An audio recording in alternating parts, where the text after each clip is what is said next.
ഒരു യുദ്ധമാകുമ്പോൾ ഏറ്റവും കൂടുതൽ അവരവരെ നേരിട്ട് ബാധിക്കുന്ന കാര്യങ്ങളാണ് എല്ലാവരും ചർച്ച ചെയ്യുക. ഇന്ത്യയിലാണെങ്കിൽ ഏറ്റവും കൂടുതൽ ആളുകൾ ചർച്ച ചെയ്യുന്ന കാര്യം എന്താണെന്ന് നോക്കിക്കഴിഞ്ഞാൽ നമുക്കറിയാം പാചകവാതത്തെക്കുറിച്ചിട്ടാണ്. കാര്യം പാചകവാതകം ഷോർട്ടേജ് വന്ന് വീടുകളിൽ പാചകം ചെയ്യാൻ ബുദ്ധിമുട്ടാകുമോ എന്നുള്ളതാണ്. ഒരുപാട് ഹോട്ടലുകൾ പൂട്ടി, കുറച്ച് പേരൊക്കെ പല ട്രഡീഷണൽ ആയിട്ടുള്ള പല രീതികളിലേക്ക് മാറി. അതായത് വിറകടുപ്പിലേക്ക് മാറിയ ചില ഹോട്ടലുകളുണ്ട്. എല്ലാ വിഭവങ്ങളും ഇല്ല. അതുപോലെ പല തട്ടുകടകളും മണ്ണെണ്ണ സ്റ്റൗവിനകത്തേക്ക് മാറിയിട്ടുണ്ട്. വീടുകളിലാണെങ്കിൽ വേറെ പല ഓപ്ഷനുകളാണ് നമുക്കുള്ളത്. കാര്യം വിറകടുപ്പൊക്കെ വയ്ക്കാൻ പറ്റിയ വിറകടുപ്പുള്ള അടുക്കളയൊക്കെ നമ്മുടെ വീട്ടിൽ നിന്നൊക്കെ എത്രയോ കാലത്തിന് മുമ്പ് തന്നെ അപ്രത്യക്ഷമായി. മിക്കവാറുള്ള എല്ലാ വീട്ടിലും നടക്കില്ല. എന്തായാലും ഫ്ലാറ്റിലൊന്നും നമുക്കത് ചിന്തിക്കാൻ പോലും പറ്റില്ല.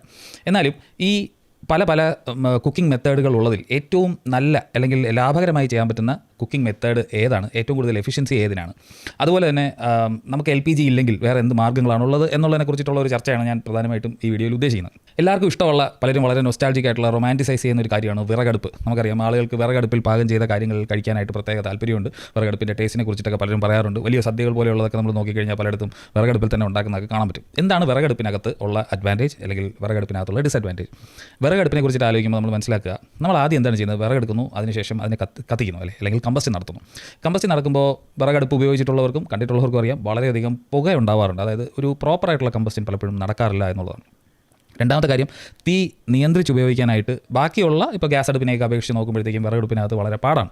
പക്ഷേ നമ്മൾ പണ്ടൊക്കെ പറഞ്ഞുകൊണ്ടിരുന്നത് കുക്ക് ചെയ്ത് കഴിയുമ്പോഴത്തേക്കും വിറകടുപ്പിലാണെന്നുണ്ടെങ്കിൽ പുക ചുവയ്ക്കും എന്നുള്ളതാണ്. പക്ഷേ പലപ്പോഴും സ്മോക്കിൻ്റെ ടേസ്റ്റ് ഇന്ന് ഡിസൈറബിളാണ്. പലപ്പോഴും ബാർബക്യൂ ഒക്കെ ചെയ്യുമ്പോൾ നമ്മൾ ഉദ്ദേശിക്കുന്നത് ആ സ്മോക്കിൻ്റെ, ആ പോളി അരോമാറ്റിക് ഹൈഡ്രോ കാർബൺസിൻ്റെ വിറകിൽ നിന്നുള്ള ആ ടേസ്റ്റ് മീറ്റിലേക്ക് പിടിക്കുക എന്നൊക്കെ ഉള്ളതാണ് പലർക്കും താല്പര്യമുള്ളൊരു കാര്യം. അപ്പോൾ പുക അതൊരു പ്രശ്നമല്ല എന്ന് തന്നെ നമുക്ക് വയ്ക്കാം. എന്നാലും പക്ഷേ ചെറിയ കാര്യങ്ങളൊക്കെ ചെയ്യുമ്പോൾ അത് എങ്ങനെയാണ് ആ വെസലിലേക്ക് അല്ലെങ്കിൽ കുക്ക് ചെയ്യുന്ന ആ വെസലിനകത്തേക്ക് ട്രാൻസ്ഫർ ചെയ്യുന്നത് നോക്കിക്കഴിഞ്ഞാൽ വളരെ മോശമാണെന്നുള്ളത് നമുക്ക് കാണാൻ പറ്റും. ഇനി അതിൻ്റെ കൂടെ ആലോചിക്കേണ്ടത് അതിൻ്റെ എഫിഷ്യൻസിയാണ്. എത്രത്തോളം എഫിഷ്യൻസിയാണ് വിറകടുപ്പുകൾക്കുള്ളത്? യൂഷ്വലി വിറകടുപ്പിനകത്തുള്ള എഫിഷ്യൻസി എന്ന് പറഞ്ഞാൽ ഒരു 10 മുതൽ 20% മാത്രമേ ഉള്ളൂ. അതായത് 80 മുതൽ 90% നമ്മൾ വിറകടുപ്പിൽ ഉണ്ടാക്കുമ്പോൾ വേസ്റ്റ് ചെയ്യുകയാണ്. ഇതിനകത്ത്